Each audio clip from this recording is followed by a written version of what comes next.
Hello my future doctors, welcome to Predis Institute of Education. I am your Nitin Tiwari sir और आज मैं लेकर के आया हूं आपके लिए आपके नीट का एक और 11th क्लास का लेक्चर जिसका नाम है मोशन इन वन डायमेंशन। जो लोग हमसे अभी अभी ज्वाइन हुए ना, मैं बता दूं प्रेडिस एजुकेशन एक ऐसा ऑनलाइन ई लर्निंग प्लेटफॉर्म है जिसने आपकी नीट की प्रिपरेशन बिल्कुल फ्री ऑफ कॉस्ट कराने का आपको वादा किया हुआ है। तो आज का जो हमारा लेक्चर है उसमें हम कौन कौन सी चीजें देखने वाले हैं जो टॉपिक में, उनको थोड़ा सा एक बार रिव्यू कर लेते हैं कि जो मोशन इन 1D का हमारा जो चैप्टर है उसमें कुछ चीजें जानना हमारे लिए बहुत जरूरी है। जैसे ये मोशन इन 1D जो हमारा चैप्टर है एक्चुअल में पार्ट किसका है, तो सबसे पहले हम जानेंगे लेक्चर फ्लो में व्हाट इज मैकेनिक्स, क्योंकि ये सारी चीजें जो अभी हम 11th क्लास में पढ़ने वाले हैं ये सब कुछ क्या है, मैकेनिक्स का पार्ट है। तो कैसे रिलेट होता है वो देखेंगे। देन इंट्रोडक्टरी सेशन ही है, definition of rest and motion देखेंगे, देन क्लासिफिकेशन ऑफ मोशन देखेंगे और then 1D 2D and 3D motion, उसी का जो ये क्लासिफिकेशन है इसके बारे में अपन देखेंगे। और आज का ये हमारा छोटू सा लेक्चर क्या हो जाएगा, फिनिश हो जाएगा। जिन लोगों ने अभी तक चैनल को सब्सक्राइब नहीं किया है प्लीज लाइक शेयर और सब्सक्राइब करना मत भूलिएगा। और अपना लेक्चर देखने के बाद प्लीज अगर आपको लेक्चर पसंद आए तो कमेंट बॉक्स में कमेंट जरूर किया करिए। आपके कमेंट्स हमें ये बताते हैं कि हाँ वीडियो को किसी ने देखा, उसे पसंद आया, और इनकेस अगर आपको कुछ इंप्रूवमेंट है या कोई और चीजें आपको चाहिए तो वो भी आप उसमें हमें बता सकते हैं। हमारा ऑनलाइन ई लर्निंग प्लेटफॉर्म है जिसमें हम बहुत ही मिनिमम कॉस्ट में ऑनलाइन एजुकेशन प्रोवाइड कराते हैं, मतलब ऑल ओवर इंडिया हमसे अच्छी ऑनलाइन एजुकेशन कोई प्रोवाइड नहीं कराता विद डाउट सॉल्विंग, क्योंकि जितनी भी लाइव क्लासेस होती है उसमें आप चैट के थ्रू ही लोगों को क्या कर पाते हैं, क्वेश्चन पूछ पाते हैं टीचर से। हमारा ऐसा फीचर है, हैंड रेज का ऑप्शन है, आप डायरेक्ट लाइव क्लास में अपने टीचर से बात कर सकते हैं और ऑन द स्पॉट अपना डाउट क्लियर कर सकते हैं। इस मिनिमम कॉस्ट में साल भर का सब्सक्रिप्शन आपको मिल जाता है, ठीक है। अब उसके बाद आपकी नीट की प्रिपरेशन में जो मैं हमेशा बताता हूं, हमारा ई लर्निंग ऐप आपकी हेल्प कैसे करने वाला है। जब आप हमारे ऐप को प्ले स्टोर से डाउनलोड करोगे तो ये वो चीजें हैं, फ्री सॉल्यूशन, प्रैक्टिस टेस्ट और वर्कशीट, ये बिल्कुल फ्री ऑफ कॉस्ट आपको वहां पे अवेलेबल करा दी गई हैं। आप YouTube पे वीडियो देखने के बाद वहां जाके प्रैक्टिस कर सकते हैं और मेक श्योर कर सकते हैं कि आपकी जो प्रिपरेशन है वो एकदम हीरो स्टाइल में चल रही है। अब हमारा जो आज का चैप्टर है motion in one dimension, start करते हैं अपना चैप्टर। पहली बात ये करेंगे कि ये मोशन इन वन डायमेंशन है क्या, वो जानने से पहले हमें बहुत जानना जरूरी है that what is mechanics. What is mechanics? तो guys, mechanics is a branch of science, mechanics is a branch of science in which we study about the forces acting on a body, either it is in rest condition और in motion. Mechanics कुछ नहीं है, बस एक science है branch की जिसमें हम स्टडी करते हैं, study in which we study about the forces acting on a particle और ए बॉडी, बॉडी या किसी पार्टिकल पे लगने वाले फोर्सेस की स्टडी करते हैं जब वो बॉडी या तो रेस्ट कंडीशन में होती है या तो मोशन की कंडीशन में होती है। ये यहां पे मैंने लिखा हुआ, it is a branch of science in which we study about the force acting on a body, either it is in rest condition और इन मोशन। बिल्कुल सर, क्लियर है हमें। अब ये जो मैकेनिक्स है ना बेटा, इस मैकेनिक्स का क्लासिफिकेशन किया गया है। अब आप लोग अपनी बुक में ढूंढोगे ये चीजें नहीं मिलेंगी, लेकिन जानना बहुत जरूरी है आपके लिए कि ये जो मैकेनिक्स है इसका क्लासिफिकेशन किया गया। क्लासिफिकेशन ऐसा किया गया कि दो पार्ट में इसको डिवाइड किया गया। एक है मैकेनिक्स ऑफ रिजिड बॉडी और एक है आपका mechanics of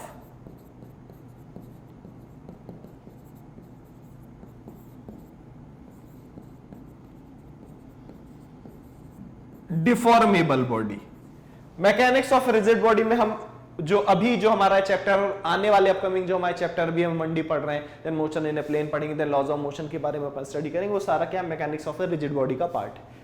mechanics of a deformable body, जैसे अभी आगे चल के 11th में आप क्या पढ़ोगे, फ्लूइड मैकेनिक्स पढ़ोगे आप, ठीक है, वो सारा क्या mechanics of a deformable body है, ठीक है। ये सारी चीजें अपन स्ट्रेस स्ट्रेन, ये सारी चीजें अपन पढ़ेंगे, वो सारा mechanics of a deformable body के अंतर्गत आता है, वो सारी चीजें अपन वहां पे पढ़ेंगे। ये जो हमारा अभी का टॉपिक है ये आता है mechanics of a rigid body के अंदर। Mechanics of a rigid body को हमने अगेन दो पार्ट में डिवाइड किया। First part is static and second one is dynamic. Dynamics को अगेन दो पार्ट में डिवाइड किया। Kinetics and kinematics.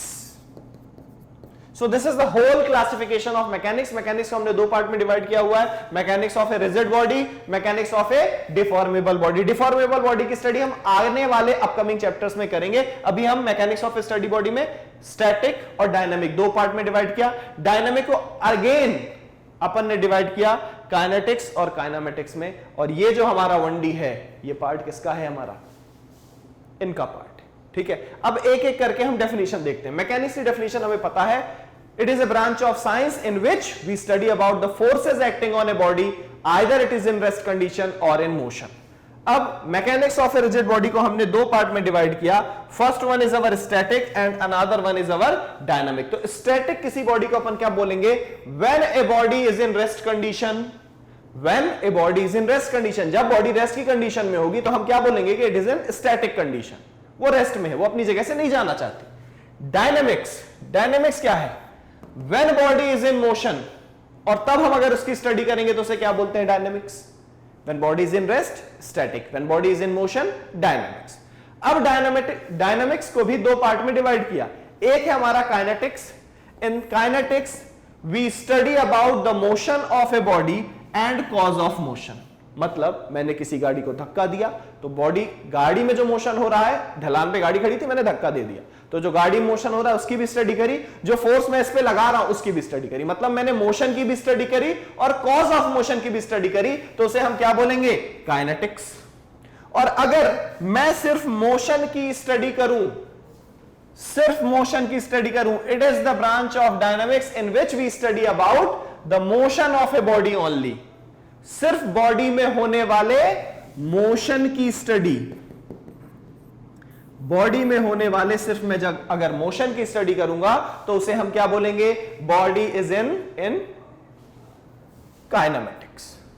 काइनेटिक्स में हम मोशन और कॉज ऑफ मोशन दोनों की स्टडी करते हैं, काइनेमेटिक्स में हम सिर्फ मोशन की स्टडी करते हैं, कॉज ऑफ मोशन की स्टडी नहीं करते। तो चीजें हमारे माइंड में बिल्कुल सेट हो गई कि what is mechanics? It is a branch of science in which we study about the forces acting on a body, either it is in rest condition और in motion. Classification of mechanics कर लिया हमने, mechanics of a rigid body, mechanics of a deformable body. Then mechanics of a rigid body को हमने statics और dynamics में convert किया। Static when body is in rest condition, हम पढ़ रहे हैं डायनामिक्स, मोशन इन 1D, मतलब मोशन हो रहा है, इट मींस कि बॉडी में मोशन हो रहा है, मतलब वो डायनामिक्स कंडीशन में। डायनामिक्स को हमने दो पार्ट में डिवाइड किया, एक काइनेटिक्स और दूसरा काइनामेटिक्स।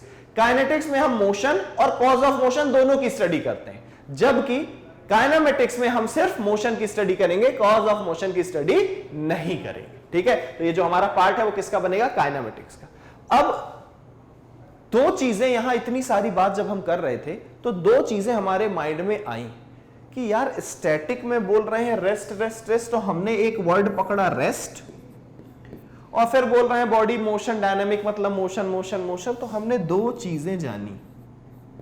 तो माइंड में क्वेश्चन सबसे पहले ये आया कि भाई कब किस बॉडी को हम बोलेंगे कि वो रेस्ट कंडीशन में है और कब किस बॉडी को बोलेंगे कि वो मोशन की कंडीशन में है। तो हमें 6th क्लास में याद कराई गई डेफिनेशन याद आई कि हमारे सर ने हमें बताया था, when the body does not change its position when the time passes, body is in rest condition. We can say that body is in rest condition, and when the body changes its position when the time passes, we can say that body is in motion. बिल्कुल sir, definition बिल्कुल याद करी हुई है, सब बच्चों ने बोला हाँ हाँ सर बिल्कुल सही बोल रहे हैं। अब वहां पे सर ने एक क्वेश्चन किया, वो क्वेश्चन आपको सुनने की बहुत जरूरत है, जिससे आपको यह पता चलेगा कि ये जो मोशन है, motion is relative term.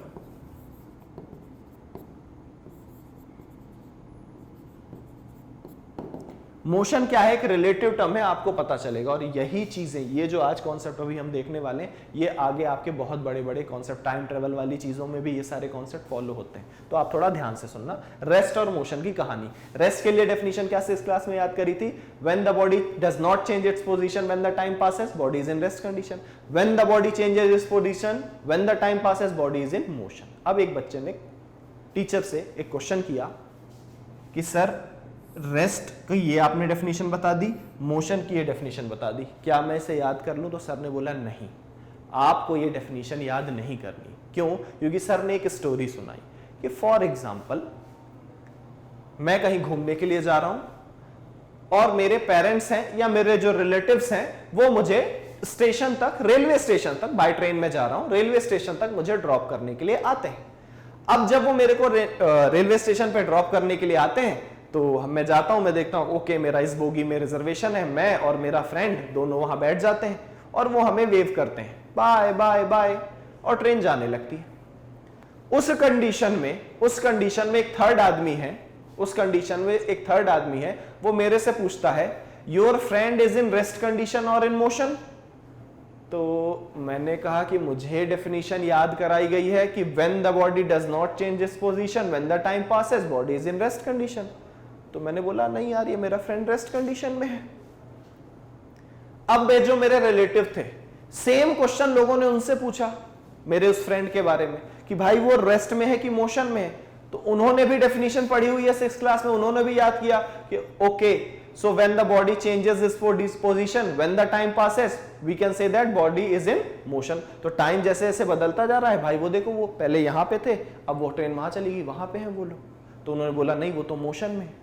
Now the question is, मैं और मेरा फ्रेंड रेस्ट कंडीशन में है कि मोशन कंडीशन में? तो वहां पे डेफिनेशन पे सर ने एक टर्म और ऐड करने को बोला, with respect to surrounding, with respect to surrounding, WRS, with respect to surrounding. With respect to surrounding का मतलब यह है कि अगर मेरी सराउंडिंग ट्रेन का कंपार्टमेंट है तो मैं और मेरा फ्रेंड स्टैटिक कंडीशन में है, रेस्ट की कंडीशन में, हम कहीं मूव नहीं कर रहे। 10 मिनट पहले भी अपनी सीट पे थे, 10 मिनट बाद भी हम अपनी सीट पे, ठीक है।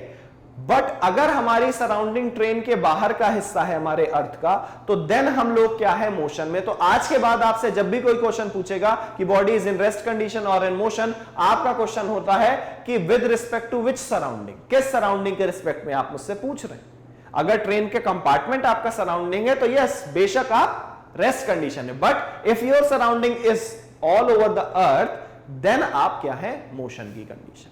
तो मोशन हमेशा क्या है, रिलेटिव टर्म है। तो देन वहां से हमने रेस्ट और मोशन की बच्चों डेफिनेशन याद करी, that an object is said to be at rest when it is not changing its position with respect to its surrounding. अगर वो अपनी सराउंडिंग के रिस्पेक्ट में अपनी पोजीशन को चेंज नहीं करता है तो उसे हम बोलेंगे बॉडी रेस्ट कंडीशन में। और motion, an object is said to be an motion when it is changing its position with respect to its surrounding. अगर अपनी सराउंडिंग के रिस्पेक्ट में वो अपनी पोजीशन को चेंज करेगा तो हम क्या बोलेंगे, मोशन बोलेंगे। अरे सर हम नीट की तैयारी कर रहे हैं, क्या छोटी छोटी चीजें आप बताते रहते। भाई बताना बहुत जरूरी है, आपको सारी चीजें 9th क्लास में ही आनी चाहिए थी, नहीं आ रही अगर किसी कारणवश तो सर का धर्म है बताना। देन अब इन मोशन को हमने क्लासिफाई किया, कुछ टाइप्स ऑफ मोशन की स्टडी करते हैं। पहला टाइप है हमारा 1 dimensional motion, second one is 2 dimensional motion and third one is 3 dimensional motion. आपको जिनको नहीं पता मैं दोबारा से बता देना चाहता हूं, हमें 3 टाइप की एक्सिस के बारे में पता है। This is our X axis, this is our Y axis, this is our Z axis. और इन्हीं एक्सिस से मिलाकर आगे चल के हमारे प्लेन भी बना करेंगे, X Y, Y Z, Z X, बहुत सारे हमारे प्लेन बनेंगे। और जब हम प्लेन के बारे में पढ़ेंगे तो वहां पे ध्यान देंगे। मोशन इन 1 डायमेंशन मतलब अगर बॉडी किसी एक ही डायमेंशन में चेंज आ रहा हो बॉडी की पोजीशन में तो उसे बोलेंगे मोशन इन 1 डायमेंशन। अगर किसी एक पर्टिकुलर टाइम में साइमल्टेनियसली 2 डायमेंशंस में उसमें चेंज आएगा तो उसको बोलेंगे 2 डायमेंशनल मोशन। और अगर बॉडी के तीनों डायमेंशन में साइमल्टेनियसली चेंज आएगा तो उसे बोलेंगे 3 डायमेंशनल मोशन। अब एक एक करके देख लेते हैं। First one is 1 dimensional motion. अपन कब बोलेंगे किसी बॉडी को कि वो 1 डायमेंशनल मोशन में, तो नोट करो, the motion of an object is considered 1 dimensional if only one coordinate is needed to specify the position of a object। अगर ऑब्जेक्ट की पोजीशन बताने के लिए हमें सिर्फ एक कोऑर्डिनेट या एक एक्सिस की रिक्वायरमेंट है तो हम क्या बोलेंगे कि बॉडी का जो मोशन है वो कैसा है, 1 डायमेंशनल मोशन है। और 1 डायमेंशनल मोशन का मतलब ऐसा बिल्कुल भी नहीं होता कि बॉडी एक्स डायरेक्शन में ही जा रही। बॉडी किसी एक ही डायरेक्शन में उसमें चेंज आ रहा होगा। अगर वो एक्स में चल रही है तो वो एक्स पे ही चलती जाएगी, ये लाइक दिस। अगर वो वाई पे चल रही है तो वो वाई पे ही चलती जाएगी, लाइक दिस। अगर वो जेड पे चल रही है तो वो जेड पे ही चलती रहेगी, लाइक दिस। ये इस तरह से। तो कोई भी एक डायमेंशन में ही उसकी पोजीशन अगर चेंज हो रही है तो हम क्या बोलेंगे, body is a one dimensional motion. Okay, और वन डायमेंशनल मोशन हमेशा, इसको हम स्ट्रेट लाइन मोशन भी बोलते हैं, तो ये भी याद रखिएगा। वैसे मैंने यहां कहीं लिखा होगा, ये लिखा हुआ है one dimensional motion, the object moves along straight line.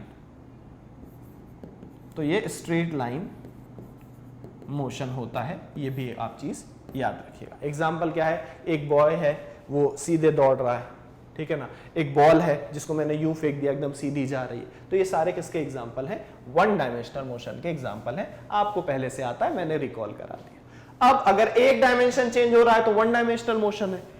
Note कर लो जल्दी से पॉज करके, ये लो नोट कर लो, नोट कर लिया। देन टू डायमेंशनल मोशन क्या है, the motion of an object is considered two dimensional if two coordinates are needed to specify the position of the object.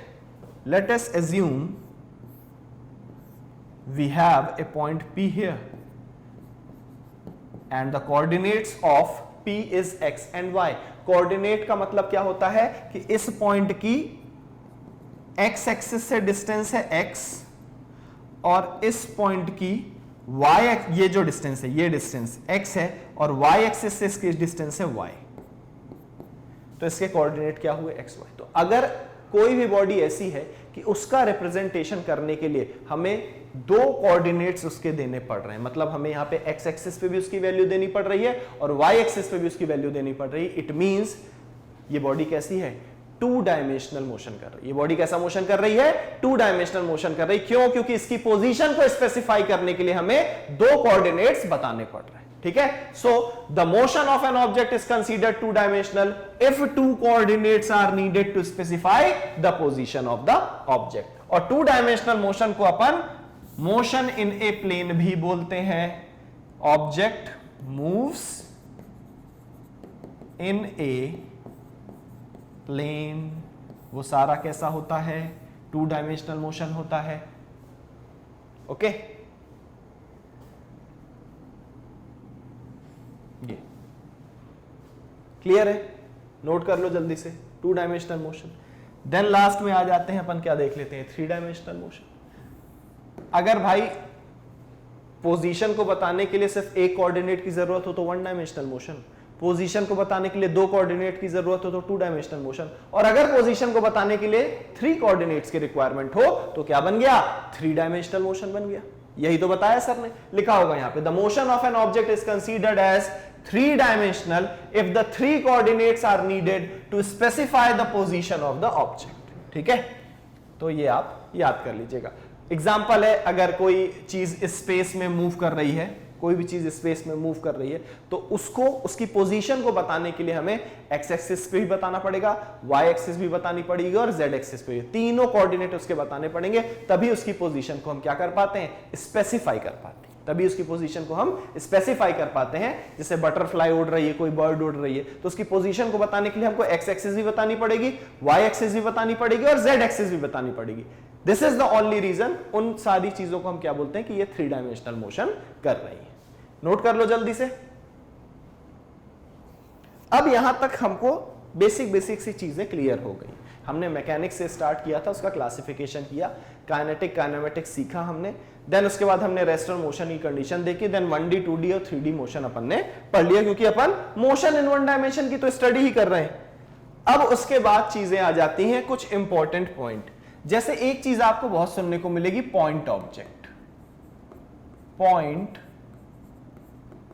Object, तो किसी भी ऑब्जेक्ट को, किसी भी बॉडी को अपन पॉइंट ऑब्जेक्ट कब बोल देते हैं, अगर जिस ऑब्जेक्ट की हम बात कर रहे हैं और जिस कंडीशन की बात कर रहे हैं, उस कंडीशन में जो उसकी डिस्टेंस है, जिस डिस्टेंस के रिस्पेक्टिव में हम बात कर रहे हैं, वो as compare to the size of the body बहुत ज्यादा है, तो हम उस ऑब्जेक्ट को क्या बोल देते हैं, पॉइंट ऑब्जेक्ट बोल देते हैं। ठीक है, an object is considered as the point object if the size of object is much smaller than the distance। जिस भी पोजीशन में उसकी बात कर रहे हैं उसमें जो डिस्टेंस इन्वॉल्व है अगर वो बहुत ज्यादा है as compare to the size of the object तो उस ऑब्जेक्ट को हम बोल देते हैं पॉइंट ऑब्जेक्ट। जैसे अर्थ सन के चारों तरफ चक्कर लगाता है, तो इतनी ज्यादा डिस्टेंस है वो चक्कर लगाने वाली कि हम अर्थ को वहां पे क्या ट्रीट करते हैं, as a point object treat करते हैं। क्या ट्रीट करते हैं, as a point object treat करते हैं। तो ऐसी कोई भी कंडीशन जिसमें बहुत ज्यादा डिस्टेंस इन्वॉल्व होगी तो उस ऑब्जेक्ट को हम पॉइंट ऑब्जेक्ट बोला करेंगे, और सारे पॉइंट ऑब्जेक्ट पे लगने वाले रूल एंड रेगुलेशंस हम उस पे फॉलो करेंगे। उस टाइम पे आपके माइंड में ये बिल्कुल नहीं जाना चाहिए कि सर इतना बड़ा साइज है पॉइंट ऑब्जेक्ट बोल देते हो, हमारे लिए तो पॉइंट का मतलब इत्तू सा होता है। ऐसा बिल्कुल भी नहीं, इत्तू सा नहीं होगा बिल्कुल, ठीक है। अगर डिस्टेंस के कंपेयर में उसका साइज बहुत ज्यादा कम है तो हम क्या बोलेंगे, उसको पॉइंट ऑब्जेक्ट बोलेंगे। क्लियर, नोट कर लो जल्दी से। अब बात करते हैं डिस्टेंस एंड डिस्प्लेसमेंट।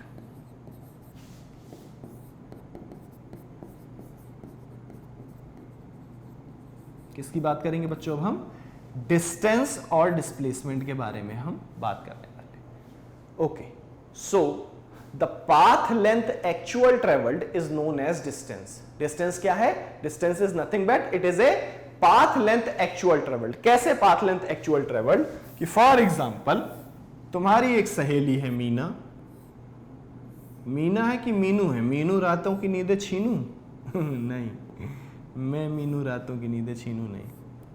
ये घर है मीनू का, और यहाँ पे एक पेड़ लगा देते हैं, मेरी ड्राइंग बहुत गंदी है, यहाँ पे चिड़िया बैठा देते हैं, और यहाँ पे कुछ झूला लगा देते हैं। क्या, हाँ ये लो झूला लगा दिया, ये झूला झूलने जाना है उसको, ठीक है ना। और ये ऐसी रोड है,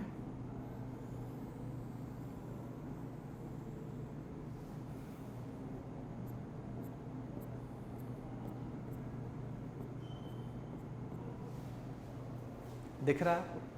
पाथ लेंथ एक्चुअल ट्रेवल्ड का मतलब है अगर ये है पॉइंट ए और ये है पॉइंट बी, तो यहां से लेकर के यहां तक जाने में ये जितना उसने पाथ लेंथ ट्रेवल किया है, इस टोटल को क्या बोलेंगे, डिस्टेंस ट्रेवल्ड बाय मीनू।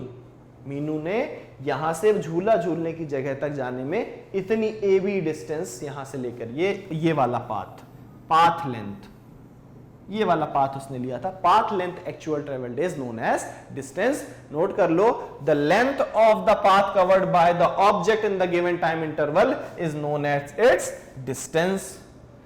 ये डिस्टेंस क्या है, एक स्केलर क्वांटिटी है। जैसे मेरे को बताना है कि यहां से 5 किलोमीटर चले जाओ 5 किलोमीटर, मैं नहीं बताऊंगा किधर, 4 किलोमीटर चले जाओ, 5 मीटर उधर चले जाओ, लेफ्ट में 20 मीटर चले जाओ, ठीक है ना।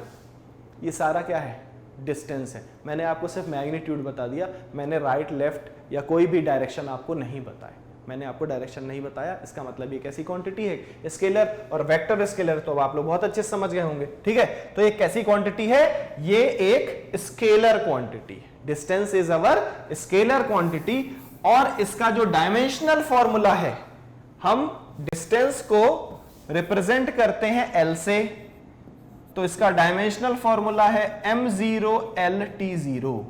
क्योंकि अब यूनिट्स एंड डायमेंशन भी पढ़ चुके हैं तो सबके डायमेंशन एनालिसिस भी करते हुए चलेंगे, सबका डायमेंशनल फॉर्मूला हमें पता होना चाहिए। ऐसा यूनिट आप सबको पता है कि होती है मीटर, और जो हमारी CGS यूनिट में होती है सेंटीमीटर।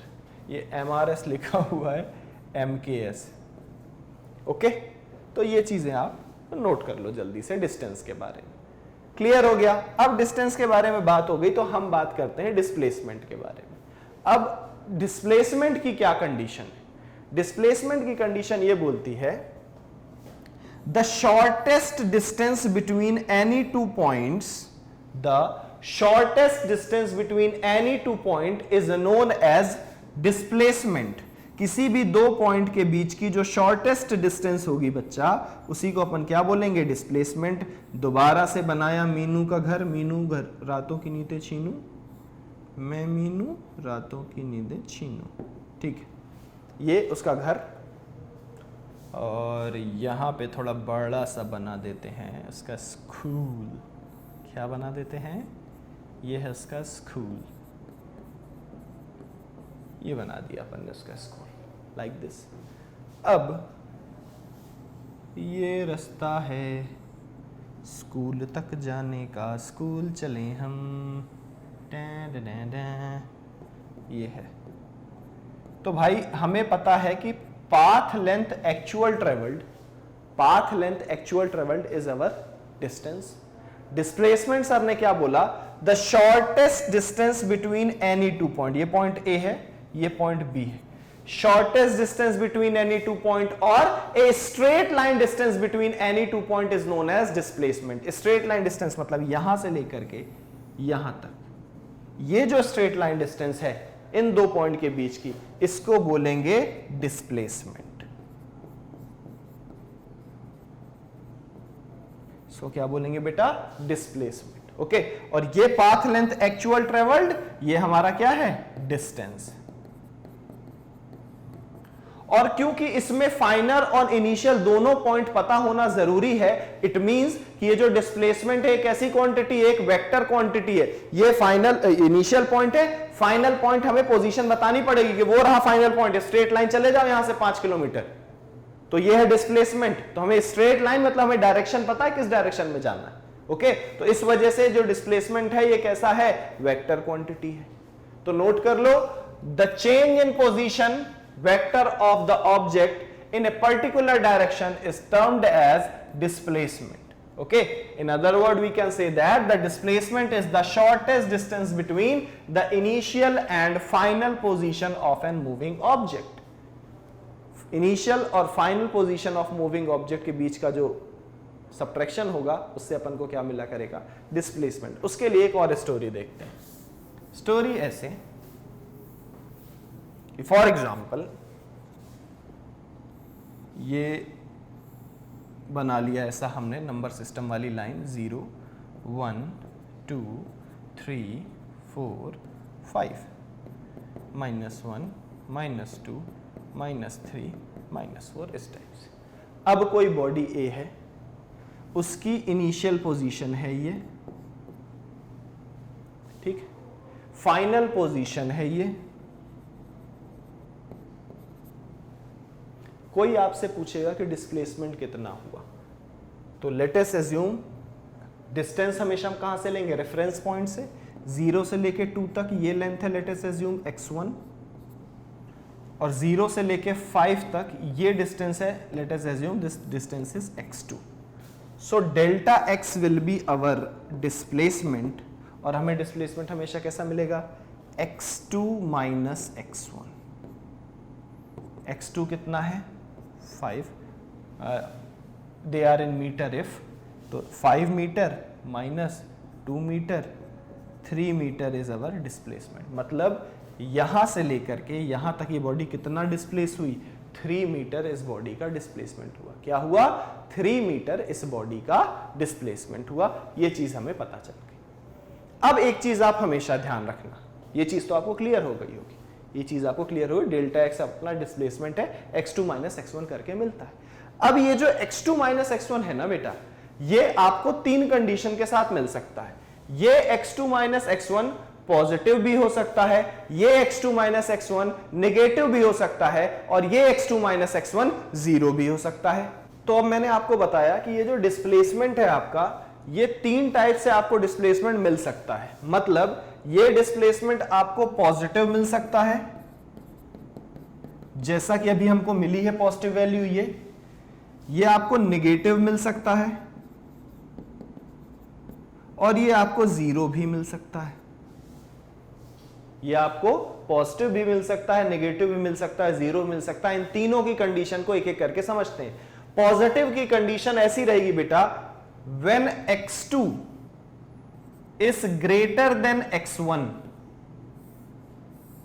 ये x2 final position is greater than the initial position, उस केस में जो आपको डिस्प्लेसमेंट मिलेगा वो कैसा होगा, पॉजिटिव।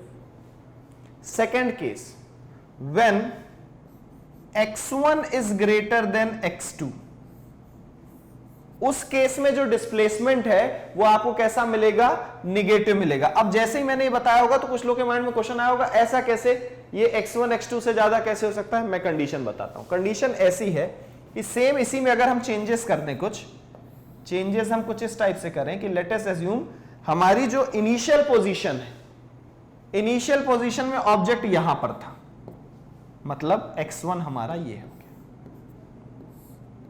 ठीक है।